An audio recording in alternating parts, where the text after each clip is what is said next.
ब्रेकपछि पुनः स्वागत छ फोकस अफ द डेमा।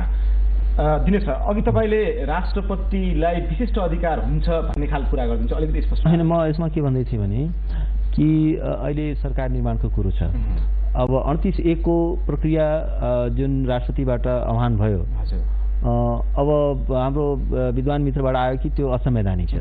त्यसैमा म कुरा गर्दै थिएँ कि यदि 38(1) को प्रक्रिया नहुने हो भने के यो संविधान, कुनै संविधानले सरकार विहीनताको स्थितिको परिकल्पना गर्छ त? एउटा सरकार काम चलाउ सरकार भइसकेको छ, योसँग अब कुनै म्यान्डेट छैन कुनै लङ टर्म एउटा डिसिजन लिनको लागि, जबकि अहिले यो राष्ट्रले पूरा गर्नुपर्ने धेरै ठुला ठुला टास्कहरू छन्।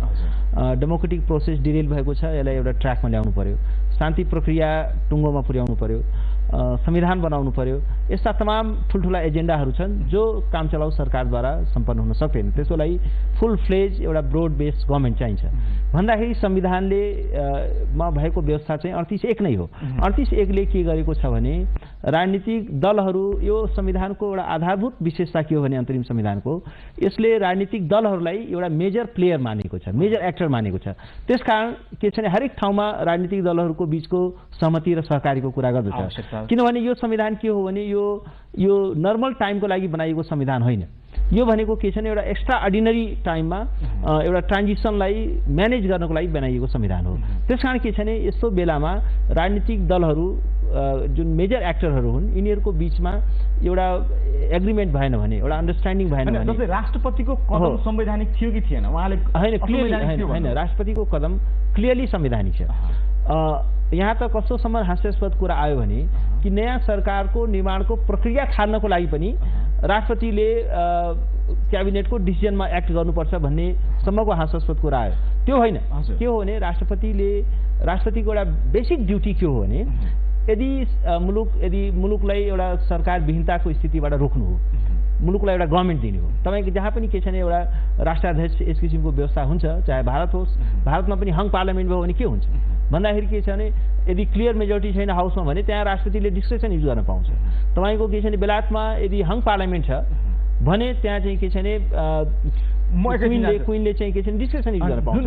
अब जबकि नेपालको अहिलेको अन्तरिम संविधानको धारा 38(1) ले नै राजनीतिक दलहरूको सहमतिकै आधारमा सरकार बन्ने कुरा गरेको छ र त्यो प्रक्रिया अहिले एउटा सरकार जब काम चलाउ सरकार भइसक्यो भने त्यसको लजिकल स्टेप के हो भने अब नयाँ सरकारको निर्माणको लागि मार्ग प्रशस्त भयो। हजुर, म तपाईलाई यहाँनिर रोक्छु। जस्तै बोर्न सर, काम चलाउ सरकारले मेजर डिसिजनहरू गर्न सक्दैन, त्यो अवस्थामा 38(1) अनुसार नै राष्ट्रिय सहमतिको सरकारको आवश्यकता महसुस गरेर राष्ट्रपतिले संवैधानिक कदम चाल्नु भएको भन्ने उहाँको तर्क छ। त्यसमा म सहमत छैन। अघि उहाँले दिनेशजीले जुन भन्नुभयो कि अहिले राष्ट्रपति र के भनेदेखि प्रधानमन्त्रीको बिचमा के भने जुन विवाद आयो, अलिक द्वन्द्व सृजना भयो भन्ने कुरा आयो। वास्तवमा द्वन्द्व सृजना भएकै हो।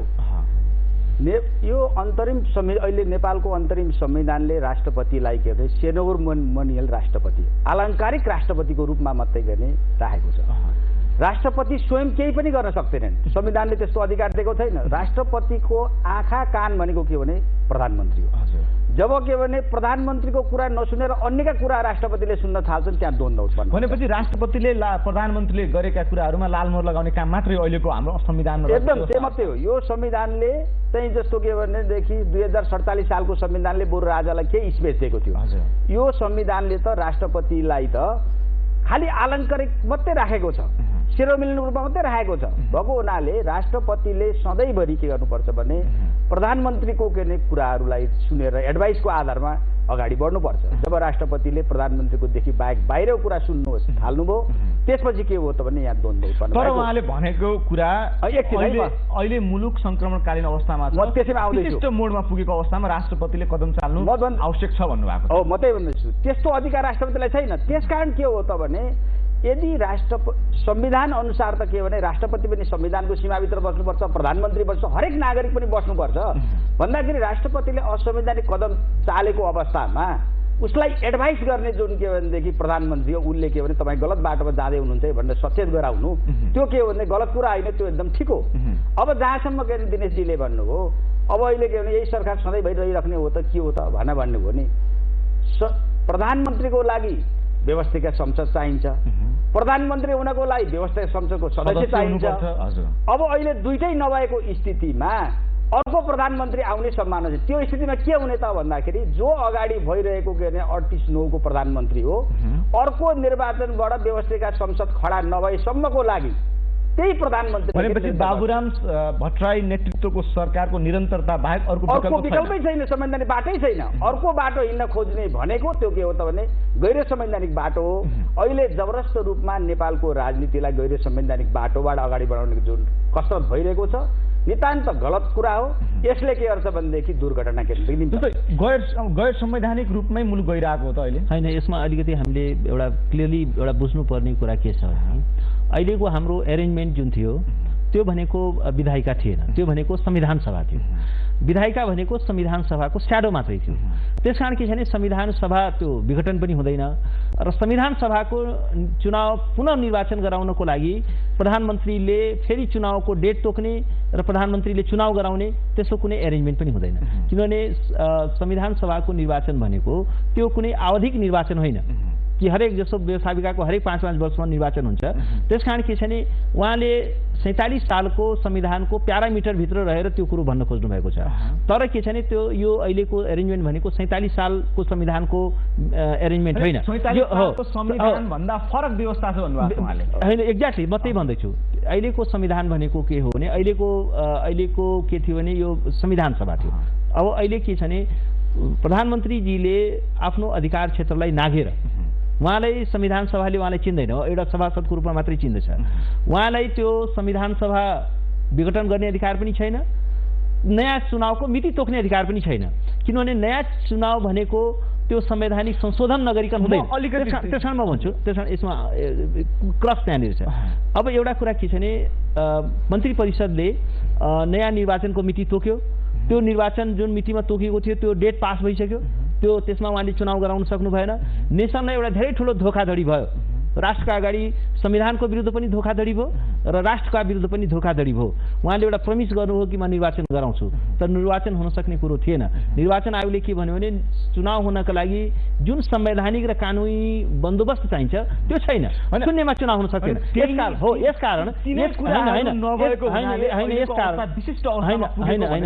होइन यसमा म भन्दैछु। त्यस कारण के छ भने जब अनि यही सरकार फेरि के छ भने चुनावसम्म रहन्छ भन्ने कुरो चाहिँ कहाँबाट आयो? जब त्यसको लागि संवैधानिक व्यवस्थै छैन। अब त के हो भने तपाईँले नयाँ तरिकाले राजनीतिक दलहरूको बिचमा सहमति हुनु पर्यो र त्यसका लागि अब बाधा अड्काउ फुकाउको एरेन्जमेन्टमा जाने हो, कसरी जाने, संविधानको धारा 43लाई प्रयोग गरेर जाने, कसरी जाने भन्ने कुरामा राजनीतिक दलहरूको बिचमा अब वास्तवमा के छ भने एकदमै प्रारम्भिक तहबाट नै सहमति हुनु जरुरी छ। अब यस्तो बेलामा चाहिँ के छ भने यो सरकार होइन अहिलेको गभर्मेन्टको के छ भने स्थिति एउटा त केयरटेकर गभर्मेन्टको हुँदै हो। एउटा कुरा हामीले क्लियरली बुझ्नुपर्ने कुरा के छ भने यो व्यवस्थापिका थिएन। व्यवस्थापिकाको निर्वाचनको कुरा अर्कै हुन्छ। होइन हाम्रो त्यसको लागि उद्देश्य पनि के हो भन्दा यी सम्पूर्ण कुरा त सबैलाई थाहा छ, थाहा छ। निकास के भन्ने कुरा निकास पहिला सहमति यो सरकारको पहिलाले कल्पना छैन भन्नुभएको छ या राष्ट्रपतिले अहिलेको अवस्थामा त्यसरी सहमतिको आह्वान गर्न सक्दैन भन्नुभएको छ। तपाईले सहमतिको विकल्प छैन भन्नुभएको छ। कुरा त यहाँनिरै कन्ट्राडिक्ट त यहाँनिरै छैन र? अब यसको एउटै उपाय के छ भने अहिले 38(1) अनुसार एउटा के छ भने ब्रोड बेस गभर्मेन्ट चाहिँ बन्नु पर्यो। राजनीतिक दल एउटा नेसनल युनिटीको गभर्मेन्ट बन्नु जरुरी छ। यदि त्यो सरकार बन्न सकेन भने यो डेडलक चाहिँ फुक्न सक्दैन। प्रश्न एक्ज्याक्टली। त्यसकारण के छ भने राष्ट्रपति उहाँले भन्नुभयो राष्ट्रपति अलङ्कारिक, त्यो अलङ्कारिक भन्ने संविधानमा कहीँ लेखेको छैन। राष्ट्रपतिको भूमिका के छ भने एउटा यदि संवैधानिक प्रणाली दुर्घटनामा पर्न थाल्यो, ध्वस्त हुन थाल्यो, डेमोक्रेटिक प्रोसेस चाहिँ के छ भने डिरेल हुन थाल्यो, त्यस्तो बेलामा राष्ट्रपतिले एउटा चाहिँ के छ भने एउटा अभिभावकको जस्तो यो अन्तिम संविधानले पनि पालनकर्ता संरक्षणकर्ता भनेको छ। अनि राष्ट्रपतिले कुनै भूमिकै नखेलेर मौन बसेर त्यो पालनकर्ता र संरक्षणकर्ताको भूमिका चाहिँ वहन हुन सक्दैन। त्यसको लागि यो संविधानले पालनकर्ता र संरक्षणकर्ता भन्नुको अर्थ के हो भने यो संविधानले राष्ट्रपतिलाई स्पेस दिएको छ कि यो संवैधानिक यदि प्रणाली ध्वस्त हुनबाट रोक्नु पर्यो। अहिले स्पष्ट छ या हैन? एकदमै स्पष्ट शब्दावलीको रूपमा व्याख्या गरिएको। यसमा एउटा कुरा के हुन्छ भने संविधानमा सबै कुरा ब्ल्याक एन्ड व्हाइटमा लेखेर सम्भव हुँदैन। अहिले हामी के छ भने पहिलोचोटि नेपालको इतिहासमा राष्ट्रपतिले राष्ट्रपति भन्ने इन्स्टिट्युसन क्रिएट भएको छ। यस्तो बेलामा के छ भने नयाँ परम्पराहरू विकसित गर्दै जानुपर्ने बेला पनि हो। तपाईँको नयाँ कन्भेन्सन्सहरू नयाँ परम्पराहरू विकसित गर्दै जानुपर्ने पनि बेला हो। जस्तो तपाईँको के छ भने भारतको संविधानमा जसो नीलम सञ्जीव रेड्डीले चरण सिंहलाई चाहिँ के छ भने सरकार बनाउने मौका दिनुभयो। त्यो बेला चाहिँ के छ भने केहीले आलोचना पनि गरे, तर जब डिसिजन भइसक्यो सबैले के छ भने त्यसलाई स्वीकार गरे। के हुन्छ भने जब एउटा क्रिटिकल टाइम हुन्छ, ती त नजिरका कुराहरू पूर्ण सरकार जान्छ। यसकारण के छ भने पूर्ण सरकार जान्छ। उहाँले के भन्नु भन्दाखेरि अन्तरिम संविधानमा ब्ल्याक एन्ड व्हाइटको रूपमा सम्पूर्ण कुराहरू लिखित या अलिखित हुन्छन् भन्ने ठेगान छैन भन्नुभएको छ। होइन, कस्तो हुन्छ भने संविधानमा जे जति कुराहरू के नै लेखेको छ त्यसको आधारमा के हो त भने त्यसको के नै व्याख्या गर्ने हो। खालि के हो त भनेदेखि यसको पनि हुनसक्छ भनेर के भनेदेखि कल्पना गरेर त्यसरी के भनेदेखि संविधानमा के भनेदेखि थपबट गर्न मिल्दैन। त्यसकारण के भने अलङ्कारी चाहिँ कहाँ देखाएको छ? त्यसो भए नजिरहरू पनि कहिलेकाहीँ त कानुनी रूपमा अगाडि आउँछन् नि। नजिर बन्ने भनेको हालै नेपालमा राष्ट्रपति संस्थाको व्यवस्था यसैमा एउटा उदाहरण दिन्छु। जस्तो के भयो भने 47 सालको संविधान रहँदाको अवस्थामा शेरबहादुर देउपाले संसद विघटन गरे र निर्वाचनको मिति तोके। त्यो तत्कालीन राजा ज्ञानेन्द्रले के गरे त भने त्यो मितिमा निर्वाचन गर्न नसकेको भनेर के भनेदेखि उसलाई बालको गरे। त्यसको परिणाम त्यो असंवैधानिक कदमको परिणाम के भयो? आखिर के त्यो गर्ने अधिकार त तत्कालीन के भनेदेखि राजालाई थिएन, संविधानले पर्मिट गरेको थिएन। अहिले राष्ट्रपतिले पनि जुन किसिमको के भनेदेखि गैर संवैधानिक कदमद्वारा के सोलुसन खोज्न खोजिराख्नु भएको छ त्यसले दुर्घटना निम्त्याउँछ, त्यसको परिणाम राम्रो हुँदैन। अनि अर्को दोस्रो कुरा भन्छु, उहाँले जस्तो भन्नुभयो के भने काम चलायो प्रधानमन्त्री के हो भने संविधानको धारा के नै 38(9) संसद नरहेको बेलामा, संसदको सदस्य नभएको बेलामा के भनेदेखि त्यो सरकार के हुन्छ भनेदेखि त्यो अर्को सरकार निर्माण नभएसम्म त्यसैले निरन्तर काम गर्छ भनेको छ। तर त्यहाँ काम चलाऊ र उप चलाऊ भन्ने केही पनि लेखेको छैन। त्यो के भने जस्तो के भने फुल फ्लेज गभर्मेन्टको जति राइट हुन्छ त्यसको पनि त्यति नै राइट हुन्छ। अनि त्यसले के भने कति कुराहरू नयाँ निर्वाचन नभएसम्म गर्ने कि नगर्ने भन्ने राजनीतिक नैतिकताको प्रश्न हुन्छ। तर त्यो गभर्मेन्टको स्थिति भनेको के हो भनेदेखि 38(1) र 2 को गभर्मेन्ट होस् कि 38 के भनेदेखि 9 को गभर्मेन्ट होस्, उसको के भनेदेखि कन्स्टिट्युसनल स्ट्याटस भनेको के हो त नै ऊ के इक्वल हुन्छ। अब यहाँ के हो भने अहिले समस्या आएको कहाँबाट हो भने संवैधानिक रूपमा के गर्ने हो भने अहिले रहेको डाक्टर बाबुराम भट्टराईको जुन सरकार छ त्यसमा राष्ट्रिय सहमति गरेर सबै दलहरू के समावेश भएर निर्वाचनमा जानुपर्नेमा विशेष गरेर अन्य दलहरूले के भनेदेखि अहिले के भने सरकार परिवर्तनको कुरा प्रमुख होइन, अहिलेको प्रमुख प्रश्न भनेको संविधान सभाको निर्वाचनको प्रश्न हो। त्यो पनि संवैधानिक रूपमा कसरी गर्ने भन्ने प्रश्न हो भन्दाखेरि त्यसमा अब अहिले के भनेदेखि विपक्षी दलहरूले चाहिँ के भने बाबुरामको सरकार के भने हट्नुपर्छ, त्यसपछि हाम्रो सरकार बन्नुपर्छ भनेर संविधान सभाको निर्वाचनलाई गौड गरेको स्थिति छ। त्यो कारणले अहिलेको स्थिति संवैधानिक बाध्यता त भनेको के हो भने डाक्टर बाबुराम भट्टराईकै सरकारलाई राष्ट्रिय सहमतिको सरकारमा अरू दलहरू पनि समावेश गरेर निर्वाचन गराउनुदेखि बाहेक त अर्को विकल्प। म यहाँनिर एउटा क्रस क्वेसन गर्छु। बाबुराम भट्टराईको नेतृत्वमा राष्ट्रिय सहमतिको सरकार बन्नुको विकल्प छैन भन्नुभयो? छैन। भनेपछि यो सहमतिको जुन रटान अहिले लागिरहेको छ त्यो व्यर्थै हुन्छ? यो व्यर्थै हो। यो आखिर यो के हो त भनेदेखि फजुल के भने कसरत हो। यसबाट निकास निस्किँदैन। अब यहाँ त सबभन्दा के हो भने सरकारमा रहेकोले के निर्वाचन पर सार्ने के भनेदेखि गर्ला। यस्तो अवस्थामा राजनीतिक सहमति एउटा पनि प्रमुख विषय हुन्छ होला नि। दलहरूको बीचमा राजनीतिक सहमति भयो भने त्यसले त लगभग कानुनी मान्यता त पाउँछ होला नि? पाउँदैन। राजनीतिक सहमति संविधानको सीमाभित्र हुनु पर्यो। संविधानको सीमाभित्र हुनु पर्यो। अब अहिले के भने नयाँ प्रधानमन्त्री कुन के संवैधानिक कुन रूपमा ल्याउने? त नयाँ के प्रधानमन्त्री हुनको लागि संसदको सदस्य हुनुपर्छ, संविधान सभाबाट ऊ आउनुपर्छ। त्यो त स्थिति छैन। नभएको हुनाले अहिले त के त्यसो भनेपछि 38(1) अनुसार पनि प्रधानमन्त्री कोही नयाँ भएपछि त्यो संविधान त र कानुन त हुँदैन। त्यो मान्य हुँदैन। त्यो सर्वोच्च अदालतमा गएपछि त्यो के हुन सक्छ? सर्वोच्च अदालत मेरो लाग्छ सर्वोच्च अदालतले संविधानको लेटर एन्ड स्पिड अनुसार व्याख्या गर्ने हो भने त्यसलाई के बदल गर्छ। यस्तै हुन्छ दिनेश सर, उहाँले भनेको व्याख्यासँग तपाईँ सहमत होइन? यो पहिलो कुरा त के छ भने यो बाबुरामको सरकार त कन्टिन्यू हुने कुनै अब आधारै छैन। पहिलो कुरा त के छ भने एउटा नेसनका अगाडि चुनाव गराउने प्रमिस गर्नुभयो, चुनाव गराउन सक्नु भएन, अलिकति पनि संवैधानिक र कानुनी र अलिकति पनि राजनीतिक नैतिकताको कुरो त्यहाँ उठ्छ कि उठ्दैन? अब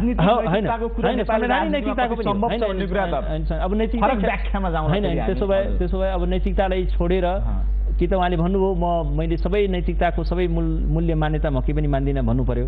तर के छ भने एउटा राष्ट्रको एउटा जिम्मेवार पदमा रहेको व्यक्तिबाट केही न केही संवैधानिक र राजनीतिक नैतिकता हुनुपर्छ भन्ने परिकल्पना गर्दछ। एउटा कुरा के हुन्छ, कुनै पनि कन्स्टिट्युसनल डेमोक्रेसी यदि त्यसको एक्टरहरूमा संवैधानिक नैतिकता भएन भने, शिष्टाचार भएन भने त्यो संवैधानिक व्यवस्था चल्दैन। त्यसको लागि के छ भने एउटा मिनिमम रिक्वायरमेन्ट भनेको के छ भने एउटा गुड फेथमा एउटा नेसनको ब्रोडर इन्ट्रेस्टलाई, पिपुलको ब्रोडर इन्ट्रेस्टलाई ध्यानमा राखेर काम गर्नुपर्छ। र यदि पोलिटिसियनहरूले एउटा सेल्फ सर्भिङ खालि आफ्नो फाइदाको लागि मात्रै काम गर्न थाल्यो भने त्यहाँ डेमोक्रेसी चल्न सक्दैन। त्यसकारण अहिलेको कन्टेस्टमा के छ भने यो अहिलेको यो क्रिटिकल टाइममा हामी छौँ। यसको एउटै निकास के छ भने संविधान सभाको निर्वाचनको लागि मार्ग प्रशस्त गर्नु पर्यो र त्यो प्रशस्त गर्नका लागि जबसम्म एउटा के छ भने नेसनल युनिटीको एउटा गभर्मेन्ट हुँदैन। किनभने एउटा कुरा म भनौँ, जस्तो संविधानको धारा 43ले के भन्छ भने संयुक्त जनआन्दोलनको भावना राजनीतिक दलहरूको सहमति र सहकार्यको आधारमा मुलुकको सञ्चालन हुनेछ भन्छ। अब एउटा कुरा के छ भने अहिले बाबुराम भट्टराईजी जुन बेला चुनावको घोषणा गर्नुभयो त्यो बेला उहाँका कोलिसन पार्टनरहरू कोलिसनबाट अलगिए। उहाँको कन्स्टिट्युन्सी त न्यारो हुँदै गयो नि। त्यसपछि उहाँको आफ्नै दल पनि दुईवटा टुक्रामा भयो। भन्दाखेरि के छ भने उहाँले कुन कहाँ के कमान्ड गर्नुहुन्छ? नेसनको एउटा मुडलाई त कमान्ड गर्नुहुन्न। तर यस कारण के छ भने अब उहाँ काम चलाउ सरकार भइसक्नु भएको छ, केयरटेकर भइसकेको छ। र एउटा कुरा उहाँ मित्रले के भन्नु भने काम चलाउ सरकार फुल फ्लेज काम गर्न पाउँछ। यो एउटा के छ भने डेमोक्रेसीको एउटा आधारभूत होइन। सरकारको नर्म्स अनुसार प्रधानमन्त्री भिटो हुन्छ। होइन, भिटो हुँदैन। यहाँ सुन्नुहोस्, एउटा के हुन्छ भने एउटा डेमोक्रेटिक कन्स्टिट्युसनल गभर्मेन्ट भनेको के छ भने त्यो एउटा एकाउन्टेबल गभर्मेन्ट हो। एकाउन्टेबिलिटी अहिले चाहिँ के छैन, हाउस छैन। हाउस भइसकेपछि यो सरकार किन यसलाई केयरटेकर, यसको पछाडि धेरै ठुलो डेमोक्रेटिक फिलोसफी छ। फिलोसफी के हो भने कि सरकारले गरेको कामहरूलाई टेस्ट गर्नको लागि हाउस छैन। अनएकाउन्टेबल गभर्मेन्टको परिकल्पना के हो, एउटा लोकतान्त्रिक उसले गर्दैन। एउटा कन्स्टिट्युसनल डेमोक्रेसी भन्नु नै के हो भने एउटा एकाउन्टेबल गभर्मेन्ट हो। अब म त्यसैमा आउँछु यसमा म आउँछु। एउटा के छ भने जस्तो संसारभरि जहाँ पनि यो पार्लियामेन्ट्री डेमोक्रेसी छ। जस्तो अस्ति म अस्ट्रेलियामा गएको थिएँ, त्यहाँको मैले छलफल गर्दाखेरि एउटा कानुन एउटा के रहेछ भने यदि सरकार पार्लियामेन्ट छैन, डिजल्भ भइसकेको छ, यदि सरकार यदि केयरटेकर भइसकेको छ भने त्यो केयरटेकर गभर्मेन्टले कुनै पनि लङ टर्म डिसिजनहरू गर्न सक्दैन। त्यो गर्न पर्यो भने यसमा एउटा के छ भने यदि सरकारले त्यस्तो निर्णय गर्नुपर्ने कुनै बाध्यात्मक स्थिति आइपर्यो भने opposition party need to be consulted. उनीहरूसँग बसेर छलफल गरिनु पर्दछ र एउटा सहमति कायम गर्नुपर्छ।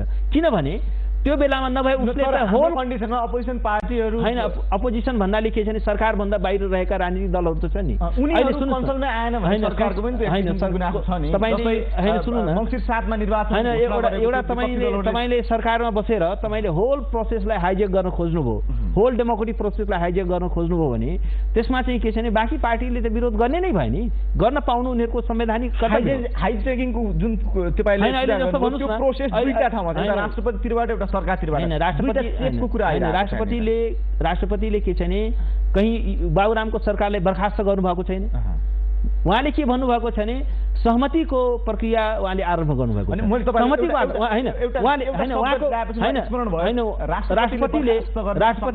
राष्ट्रपतिले बाबुराम तपाईँ गो योर होम त भन्नुभएको छैन नि, घर जाऊ त भन्नुभएको छैन नि।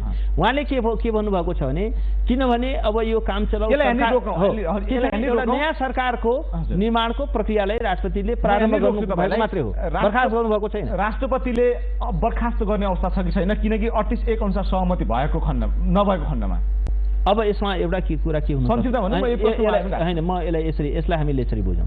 के बुझौँ अहिले अहिले पार्लियामेन्ट छैन।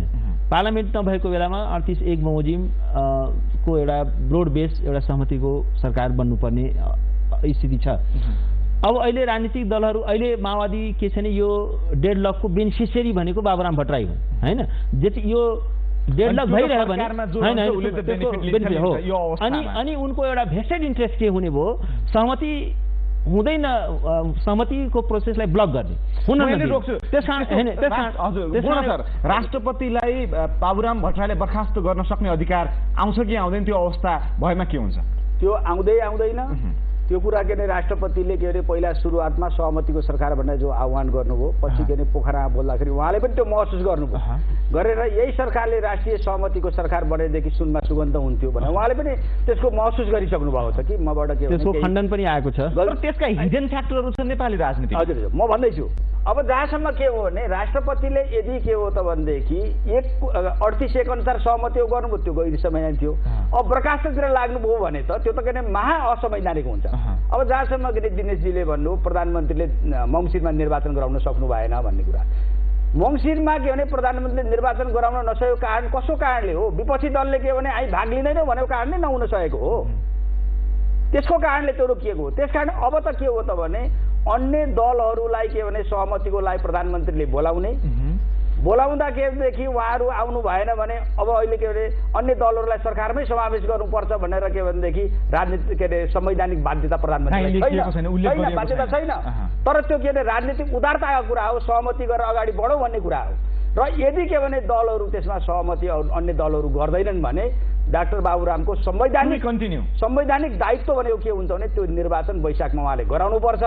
त्यो निर्वाचन नगराइकन उहाँले आफ्नो कुर्सी परित्याग गर्नुभयो, राजीनामा दिनुभयो भने उहाँले के भनेदेखि संविधानप्रति उहाँले बेइमानी गरेको ठहर्छ। अब हामी कार्यक्रमको अन्त्यमा छौँ र लगभग समय पनि सकिएको छ र एउटा कन्क्लुजनमा हामी के पुगौँ भन्दाखेरि अझै पनि राष्ट्रिय सहमति निर्माण नभएको खण्डमा राष्ट्रपतिले के गर्ने त्यो पनि स्पष्ट छैन र दलहरूको बिचमा सहमति विकल्प पनि छैन। यो निष्कर्ष निकाल्न यसमा म अलिकति भनौँ, पहिलो कुरा के छ भने यो चुनाव गराउने जुन कुरा छ त्यो बाबुरामजीको सरकारले एक्लैले गर्न सक्दैन। त्यसको लागि जबसम्म एउटा ब्रोड बेस गभर्मेन्ट हुँदैन, एक्ज्याक्टली त्यस कारण के छ भने त्यो ब्रोड बेस यो गभर्मेन्ट चाहिँ रिप्लेस हुनैपर्छ।